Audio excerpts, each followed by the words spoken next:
Baik, salam sejahtera semuanya. Selamat datang di kali ini. Saya akan membahas mata kuliah Sosiologi Hukum dengan materi pengertian dan karakteristik sosiologi hukum. Nah, teman-teman pasti bertanya apa yang dimaksud dengan sosiologi hukum. Sebelum kita masuk dalam beberapa pendapat-pendapat ahli, ya, atau latar belakang dari sosiologi hukum ini. Nah, sosiologi hukum ini adalah, ya boleh teman-teman lihat secara langsung, ya sosiologi hukum ini adalah ilmu yang mempelajari hubungan antara hukum dengan gejala-gejala sosial lainnya. Secara empiris dan analitis, sosiologi hukum juga meneliti bagaimana hukum berjalan dalam masyarakat, mengapa manusia kenapa patuh dalam hukum, dan apa saja faktor lainnya yang mempengaruhi hukum. Nah, mungkin di pengertian ini nanti saya akan jelaskan, dan sebelumnya saya akan terapkan bagi kita yang melatar belakangi sosiologi hukum tersebut. Nah, ini harus kita tahu teman-teman, ya, bahwa sosiologi hukum secara historis ya diperkenalkan oleh seorang Itali. Ya, berasal dari Itali. Dia yang bernama Anzilotti pada tahun 1882.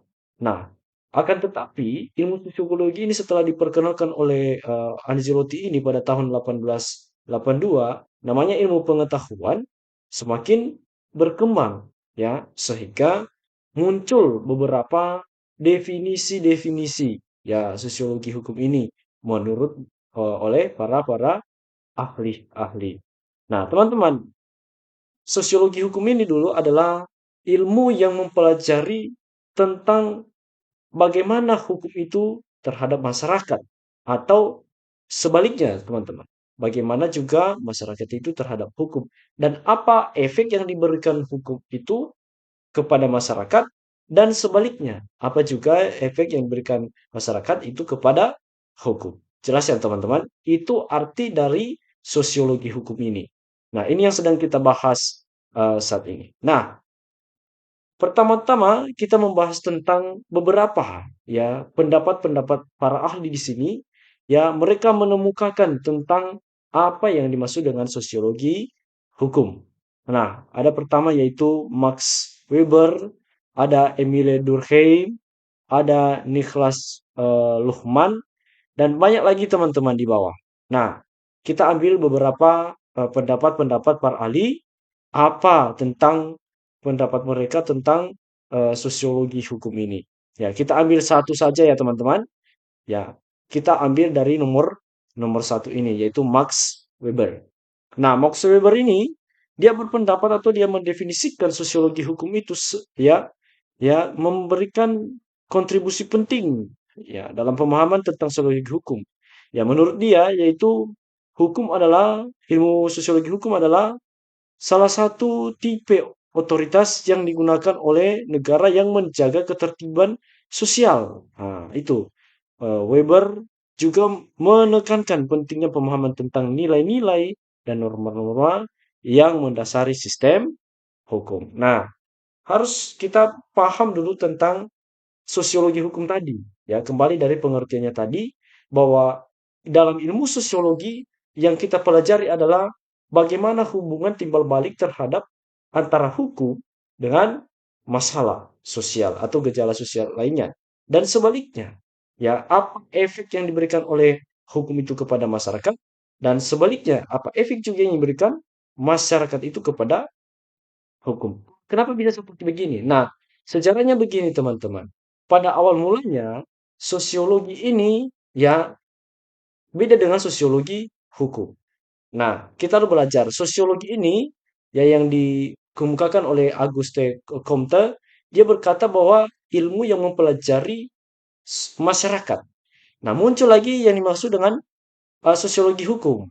Jadi, sosiologi pengertiannya itu ilmu yang mempelajari masyarakat, sedangkan hukum adalah serangkaian aturan-aturan ya, boleh kita katakan serangkaian aturan-aturan atau undang-undang yang dikukuhkan oleh lembaga-lembaga tertinggi dan bersifat memaksa dan berguna untuk mengatur perilaku manusia. Jadi, di dalam sosial atau di dalam masyarakat ada saja kepentingan-kepentingan pribadi. Nah, hukum diperlukan di situ, teman-teman. Tujuannya apa? Supaya perilaku manusia atau masyarakat itu dalam berkelompok tidak sembarangan. Kalau tidak ada hukum atau tidak ada aturan, bisa saja terjadi yang namanya perugian-perugian kepada satu dengan yang lain. Karena ada hukum, jadi ada batasan-batasan perilaku atau aturan-aturan perilaku manusia di dalam masyarakat. Nah, di dalam ilmu pengantar hukum, kalau kita lihat, dia mengatakan bahwa di mana ada hukum, di mana ada masyarakat, di situ adalah ada hukum. Jadi di mana-mana pun organisasi diperlukan yang namanya hukum. Itu maksud dari ilmu sosiologi ini. Artinya, hukum itu bagaimana hukum itu memberikan kepada sosial, masyarakat, dan sebaliknya. Nah, itu sosiologi hukum. Nah, kita lanjut teman-teman. Kita ambil satu saja tentang pendapat para ahli ya sosiologi hukum. Nah, masuk kita dalam aliran sosiologi hukum. Nah, ada beberapa aliran sosiologi hukum. Yang pertama, ada aliran konseptual. Apa itu aliran konseptual? Yaitu pemahaman terhadap konsep hukum dengan dan pengembangan teori hukum. Nah, ini hanya mencakup bagian hukum saja. Bagaimana pemahaman pandangan ya tentang hukum dan bagaimana pengembangan tentang teori hukum itu. Oke, lanjut ya. Ada yang dinamakan aliran fungsional. Nah, fungsional. Dia juga arti dari fungsional itu yaitu berfokus pada bagaimana hukum berfungsi dalam masyarakat seperti memelihara stabilitas sosial dan membantu dan menyelesaikan masalah sosial. Nah, ini juga berfungsi bagaimana hukum itu ya bermakna ya dalam ya apa tadi dalam memelihara stabilitas, dalam mengkontrol ya stabilitas. Bagaimana hukum itu bermanfaat, berfungsi dia dalam ya memelihara ya memelihara ini ada mengontrol ya sehingga masyarakat atau kelompok sosial tersebut dapat ya terkontrol dengan aman sehingga dia terpelihara. Ya, yang ketiga adalah aliran kritis. Kritis, aliran kritis ya. Arti dari aliran kritis ini memiliki pandangan yang kritis terhadap hukum ya dan sistem hukum dan menekankan pada peran hukum dan mempertahankan kekuasaan dan dominasi sosial tertentu. Artinya memiliki ya pengetahuan yang kritis terhadap hukum itu dan ikut juga yang dinamakan sistem hukum. Dan selanjutnya ia menekankan pada peran hukum dalam mempertahankan kekuasaan. Ya, ini kekuasaan yaitu dominasi sosial tertentu. Oke, lanjut ya. Aliran historis. Nah, aliran historis. Ya, aliran historis ini maksudnya yaitu mempelajari perkembangan, namanya saja historis. Ya, bagaimana sejarah, bagaimana awal mulanya, latar belakangnya. Ini mempelajari perkembangan hukum. Nah, dia memberikan sistem hukum itu dari awal ya secara historis dan sistem hukum dalam jangka panjang. Nah, termasuk bagaimana hukum berevolusi dan beradaptasi terhadap perubahan sosial. Nah, di sini dia berkonteks atau dia berpikir atau dia berpandangan ya bagaimana tentang perkembangan-perkembangan hukum ini sehingga dia bisa berubah-ubah ya di hari demi hari, di tahun demi tahun hukum itu atau aturan itu berubah ya dan bagaimana adaptasinya, bagaimana dia di dalam masyarakat itu atau di dalam perubahan sosial tersebut. Ya, lanjut yaitu aliran ekonomi. Bagian ekonomi yaitu menekankan pada bagaimana hukum itu mempengaruhi dan dikendalikan oleh kepentingan ekonomi dan bagaimana hukum mempengaruhi perkembangan ekonomi. Maksudnya, ini aliran ekonomi ini dia menekankan ini khusus dalam bagaimana hukum itu yang mempengaruhi ya dia mempengaruhi ekonomi tersebut dan bagaimana juga hukum itu mengendalikan ya dalam kepentingan ekonomi tersebut ya dan bagaimana hukum itu ya berkembang yang dia mempengaruhi suatu ekonomi. Oke, paham ya teman-teman? Kita lanjut yaitu ruang lingkup sosiologi hukum. Nah, kita bahas selingkas saja ya tentang ruang lingkup sosiologi hukum. Ruang lingkup sosiologi hukum ini ya mencakup dua kajian studi yaitu Pertama, landasan sosial hukum, dan kedua, pengaruh undang-undang terhadap fenomena sosial lainnya. Nah, landasan sosial hukum ini bagaimana? Ya, seperti hukum nasional Indonesia yang landasan sosialnya adalah Pancasila, ya, berfokus pada Pancasila yang memiliki sifat gotong royong, refleksi, dan kekeluargaan. Oke, bagaimana juga dengan pengaruh undang-undang terhadap fenomena sosial? Nah, seperti hukum penanaman modal untuk fenomena ekonomi, hukum pemilu untuk fenomena politik, dan hukum hak cipta untuk fenomena budaya, dan hukum pendidikan tinggi untuk fenomena pendidikan, dan sebagainya. Ya, dan lain sebagainya. Oke, pengertian-pengertian ya sosiologi, pengertian-pengertian ruang lingkup sosiologi hukum ini. Nah, ya, ditemukan lagi oleh beberapa para ahli. Di sini saya terapkan. Nah, satu saja ya kita baca. Ini ada sekitar 4 orang ya, ya 4 orang tentang pendapat bagaimana apa yang dimaksud dengan ruang lingkup sosiologi hukum itu. Nah, pertama dia berpendapat atau bapak ini yang bernama Surjono Sukanto. Dia berkata atau mendefinisikan ruang lingkup sosiologi hukum itu ya adalah jurusan yang menganalisis atau mengkaji secara analitis dan empiris hubungan antara hukum dengan fenomena lainnya. Oke, supaya kita mengerti saya akan jelaskan. Artinya ruang lingkup sosiologi hukum ini adalah ya, dia berfokus atau dia bekerja sebagai penganalisis dan pengkaji, ya, ya, penalis atau peneliti data-data secara analitis mendalam dan secara empiris betul-betul terjadi atau nyata. Ya, iya dengan hubungan bagaimana hukum yang memberikan fenomena pada masyarakat atau di kelompok sosial dan sebaliknya bagaimana masyarakat dan kelompok sosial itu memberikan fenomena pada hukum. Ya, teman-teman, jangan lupa tadi kenapa bisa terjadi hubungan timbal balik ini? Karena tadi saya bilang di mana ada masyarakat, di situ adalah ada hukum. Jadi, hubungan antar masyarakat dengan hukum itu sangat penting, ya, sangat penting. Oke, kita lanjutin. Ya, kita masuk dalam karakteristik sosiologi hukum. Tadi di atas kita sedang membahas pertama yaitu pengertian. Nah, yang keduanya atau bagian B, kita membahas tentang karakteristik pada sosiologi hukum ini. Kalau kita sudah memahami pengertian tadi dari sosiologi hukum dan karakteristiknya tidak beda dengan pengertiannya. Arti karakteristik ini kalau bahasa secara dekat dia ciri-cirinya bagaimana, bentuknya bagaimana. Nah, itu karakteristik sosiologi hukum. Oke, teman-teman. Nah, di sini ya karakter sosiologi hukum yaitu ada sekitar 4 saja yang saya buat di sini. Karakteristik istimewa sosiologi hukum itu ada 4, yaitu satu interdisipliner. Ya, sekali lagi ya interdisipliner. Ya, itu pertama. Nah, apa yang maksud dengan interdisipliner? Yaitu menggabungkan teori-teori dari sosiologi hukum dan ilmu sosial lainnya. Nah, ini udah pasti nih. Kalau hanya sosiologi, kalau hanya sosiologi dipisahkan dengan hukum, itu tetap sosiologi. Tapi ciri-ciri tadi sosiologi hukum itu adalah antara teori sosiologi, antara teori mempelajari ilmu masyarakat dengan antara teori tentang hukum. Nah, itu maksudnya. Digabungkan antara teori masyarakat tadi atau teori sosial tadi digabungkan dengan teori hukum. Itu ciri-ciri yang pertama pada sosiologi hukum. Paham ya teman-teman? Yang kedua yaitu fokus pada konteks sosial. Tidak ngambang dia.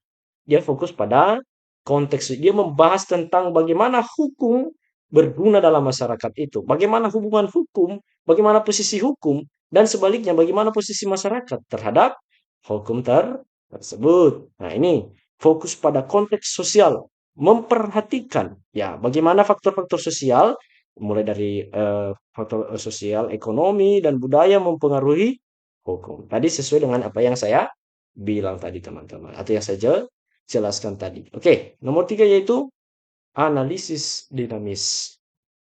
Apa maksudnya? Yaitu mengkaji bagaimana hukum beradaptasi, ya, bagaimana sistem bentuk hukum di dalam, ya, dan berubah sering berkembang ke masyarakat. Nah, ini bagaimana posisi hukum itu dalam perubahan dan juga perkembangan sosial atau masyarakat. Bagaimana posisinya, bagaimana dia beradaptasi.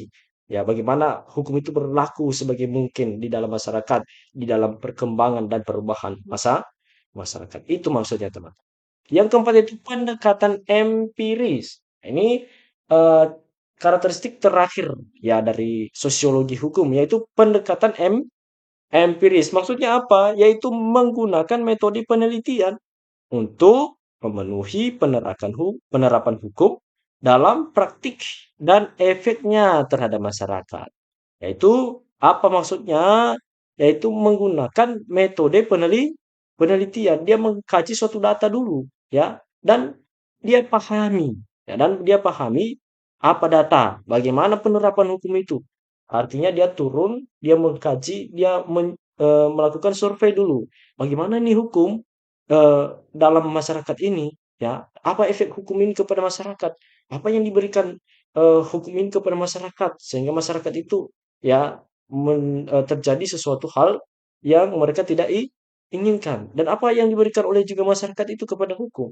Nah, dia mempelajari semuanya itu, teman-teman. Nah, itu terakhir yaitu pendekatan empiris. Nah, di bawah ini saya terapkan beberapa contoh-contoh, ya, kasus-kasus yang pernah terjadi di Indonesia kita mengenai sosial hukum atau sosiologi hukum. Nah, ini kasus korupsi EKTP, ya, oleh penjabat negara dalam hal ini hukum yang keluarga tersebut. Nah, itu contoh-contohnya dan ini banyak, teman-teman, boleh dibaca sendiri. Ya, ini boleh dibaca. Ya, banyak contoh-contoh yang saya simpulkan, yang saya ambil di, ya, internet tentang kasus-kasus sosiologi hukum ini yang pernah terjadi di Indonesia. Oke. Nah, ini harus perlu ini yang terakhir itu apa manfaat kita belajar tentang sosiologi hukum ini? Apa manfaatnya? Jadi kita dalam berpengetahuan terus ada manfaat. Apa manfaat ini kita harus pelajari ini? Kalau nggak ada manfaatnya ya nggak usah kita pelajari ya kan. Tapi karena sosiologi hukum penting antara di dalam penting kita belajar karena ini adalah penerapan hukum di dalam masyarakat karena kita termasuk masyarakat. Ya, oke. Kita lanjutkan yaitu manfaat ilmu sosiologi hukum itu. Ya, pertama ya, satu saja kita ambil. Hasil dari kajian sosiologi hukum dapat menghasilkan membuka serta menambahkan cakrawala berpikir. Nah, bisa kita ketahui apa pengertian dari sosiologi hukum dan serta memahami permasalahan perkembangan hukum, bagaimana hukum itu berkembang, bagaimana beradaptasi hukum itu di dalam masyarakat, bagaimanakah posisi hukum itu di dalam perubahan sosial. Setelah kita belajar hukum, ilmu sosiologi hukum, pasti kita paham nih tentang bagaimana ini posisi ini. Nah, sehingga tahu kita, bisa kita pahami, oh begini konteksnya gitu. Itu manfaat dari sosiologi hukum. Satu saja teman-teman dan boleh dibaca yang kedua, yang ketiga, yang keempat, yang kelima. Oke. Ini bagaimana peran ilmu sosiologi hukum itu? Nah, adapun peran penting sosiologi hukum dan peran hukum masyarakat serta setiap kepribadian individu itu bisa mempelajari interaksi sosial. Interaksi artinya hubungan timbal balik. Nah, itu tadi bagaimana perannya ilmu sosiologi hukum. Kita bisa mempelajari bagaimana hubungan antara hukum itu dengan sosial atau masyarakat gitu. Ya, itu aja singkat ya. Dan bisa kalian baca selanjutnya, teman-teman. Satu saja saya paparkan di sini. Baik, mungkin demikian saja yang saya bisa paparkan kepada kita seputar mengenai pengertian dan karakteristik sosiologi hukum. Dan saya harap dengan pembahasan materi ini bisa menambahkan wawasan dan pengetahuan kita bersama. Dan juga saya berterima kasih kepada Bapak dosen yang sudah memberikan tugas ini. Dengan dia memberikan tugas ini kepada saya bisa dapat memahami dan mengerti tentang sosiologi hukum beserta karakteristiknya. Dan juga saya berterima kasih kepada sumber-sumber informasi mengenai pengertian sosiologi hukum dan karakteristiknya, baik secara media sosial, internet, dan buku-buku sosiologi hukum. Sekian dan terima kasih pembahasan saya. Semoga kita dapat mengerti.